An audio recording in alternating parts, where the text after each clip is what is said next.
Well, we talked about how this was a must-win for the Raptors and how they should beat the Atlanta Hawks single-handedly, but it took till the fourth quarter to do so.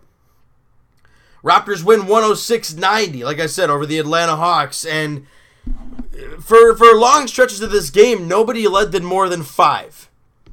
You know, the Raptors are stuck 1 after the first quarter. Not a great first quarter at all. You give up 28 against a very not-so-great Atlanta Hawks offense. Second quarter, 23 apiece. You're still stuck 1 at the half. Third quarter, 26 apiece. You're still stuck 1 after 3. And then the Raptors turn on the afterburners about, 10 minutes left in the game. They say, okay, we're done with this. And the big turning point I feel in this game that the Raptors really put it away was the gigantic block from Jakob Poeltl. He comes down, almost puts his defender on a poster, misses it but gets the rebound, kicks it to Fred VanVleet. He waits, fires it to CJ Miles, and then racks up the 3. Huge shot there. And that was, I think, the dagger, because at that point, at one point, that was part of it. I don't know if it was the beginning or if it was in the middle somewhere. The Raptors went on a 16-0 run in the fourth quarter to just say, okay, we're done with this mess. The Atlanta Hawks played okay. The Raptors didn't shoot the ball their greatest. Again, 38% as a team, 28% from 3, 10 for 36. Not great at all. However, the difference between the last game and this game, your free throw shooting, terrific. 85% from the line, 28 for 33. Fantastic job. Credits to DeMar DeRozan, who got the line, it feels like a million times. It was terrific. It was terrific. The rebounds were the same. The Raptors actually had 16 offensive rebounds to their 12. That was big. 25 assists. So yes, the Raptors only made 34 field goals, but they had 25 assists on those field goals. That means when you were making your shots, it's because the ball was humming. And it's beautiful.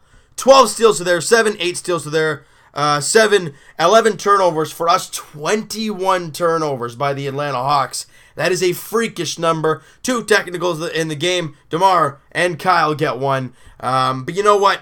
DeMar DeRozan, guys, probably played one of his better games. He looked aggressive going to the basket. His shooting percentage, 6 of 13 for 46%, which isn't the greatest, because you want to see it 50+.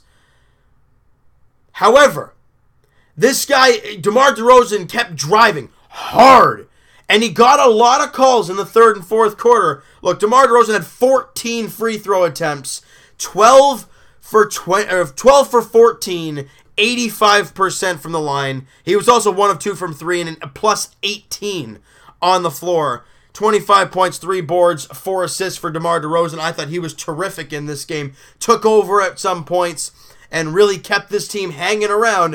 And then the bench took over late. CJ Miles was gigantic coming off the bench, especially late in the game where he knocked down some big threes. 14 points, 7 rebounds for him on 5 of 11 shooting, 4 of 9 from 3, plus 22 on the floor. Jakob Poeltl, again, massive in this game, plus 21 on the floor. He only had 6 points, but he had 9 rebounds, 3 blocks, especially because of that massive one in the fourth. Guy driving in hard. He goes up, Yak goes up, bang, knocks the ball right between his hands. Beautiful, come back down the other way, triggers CJ Miles 3, and that starts the big run. Big job there. DeLon Wright with only 18 minutes played, 10 points, 4 rebounds, and 3 steals. I don't know if he left the game with an injury late. I'm not sure. I don't think so, but let me know what you guys thought. He was 5 of 10 shooting there. Fred VanVleet with, where did he go there? Only 4 points, but he had 8 assists. That's Freddie doing his thing. And Pascal Siakam with 8 points. And I gotta say, as much as he was limited to only 7 minutes, Norman Powell, guys, when he was out there, I was very pleased at what I was watching. He knocked down a 3. He played great defense. But the one thing I noticed with him, and it's something that I saw actually right after he played good defense, then he got a 3. Then it was more good defense. I'm like, okay, is he finding himself again? But then in the offensive end, he tries to force a shot again, and it causes a turnover. So he just can't get too excited and think, all right, I'm back, let's get her going. Just do your thing.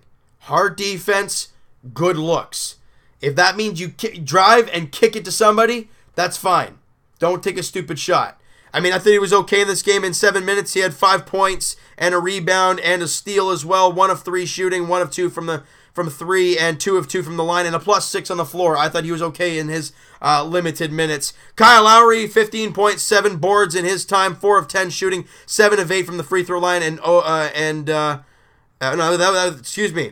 Excuse me, I'm looking at JV's numbers. Kyle Lowry with only 4 points, 2 boards, 7 assists, and Kyle was 2 of 6 shooting, 0 of 4 from 3. Again, didn't have his greatest game. You look at Serge Ibaka, didn't have the greatest offensive game, still put up 10 points, 6 rebounds. JV was a tank, 15 and 7.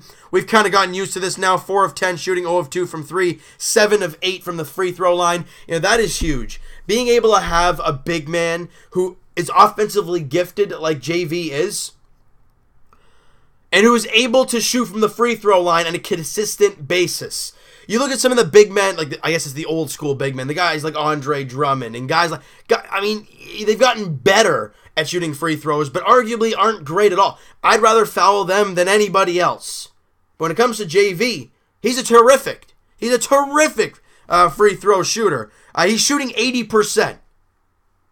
Do I need to say any more?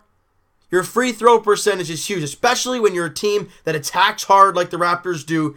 They got a lot of calls today. They don't usually get a lot, but they did today, and they were converting. That's huge. All right, and I'm proud of these guys for sticking out. They didn't play their greatest game in the first 3 quarters. They still, again, back-to-back games where you don't shoot the 3 that well, and you find ways to win. I understand you're playing the Atlanta Hawks, who are tied, or if not, they're dead last now in the Eastern Conference, and we are number 1. We should be kicking their rear end, yes, but we got the victory. Same with Charlotte. You got to do your job. Well, the Raptors came out and did their job and got the victory. Now, as the games go on, you're going to be facing a little bit more difficult competition than the teams you've been facing. Next up, you play tomorrow night in Detroit against the Pistons, a team that's hanging on to their playoff lives.